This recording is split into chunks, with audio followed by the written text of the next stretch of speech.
लैंपस द्वारा किसानों को डीएपी के साथ में नैनो यूरिया एवं नैनो डीएपी के किट दिए जाने में से किसानों ने नाराज होकर भाजपा किसान नेता एडवोकेट जसपाल अंजना के नेतृत्व में एसडीएम कार्यालय अरनोद का घेराव किया।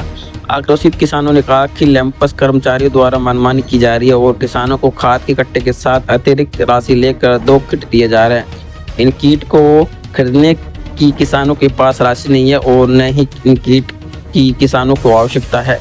इसको लेकर के एसडीएम ने संबंधित अधिकारियों से बात की और यह कहा कि ऐसा कोई ऊपर से आदेश नहीं है कि किसानों को डीएपी के साथ जबरन इन कीटों को दिया जाए। मनोज राठौड़ के साथ प्रतापगढ़ कांटल की आवाज।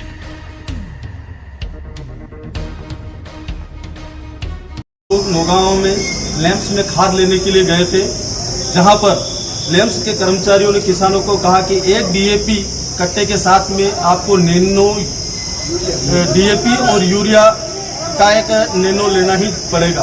किसानों की यह आपत्ति थी कि एक कट्टे के साथ में 800 रुपये की ये चीज़ें जो हमें आवश्यकता नहीं है जबरन क्यों दी जा रही है। लेकिन वहाँ के व्यवस्थापक और कर्मचारियों ने जबरन की और किसानों को कहा कि नहीं, आपको एक खाद के कट्टे के साथ में 2 कीट लेने अनिवार्य है।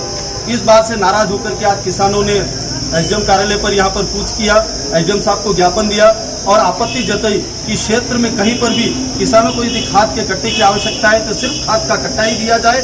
उसके साथ में ये मनमानी और दबावपूर्वक ये जो नैनो यूरिया और नैनो डीएपी जो दिया जा रहा है ये नहीं दिया जाए। अगर किसी काश्तकार किसान को आवश्यकता है तो भले ही दिया जाए, अगर उसको नहीं आवश्यकता है और वो नहीं लेना चाहता है तो किसी भी कीमत में कट्टे के साथ में ये चीज़ें नहीं दी जाए।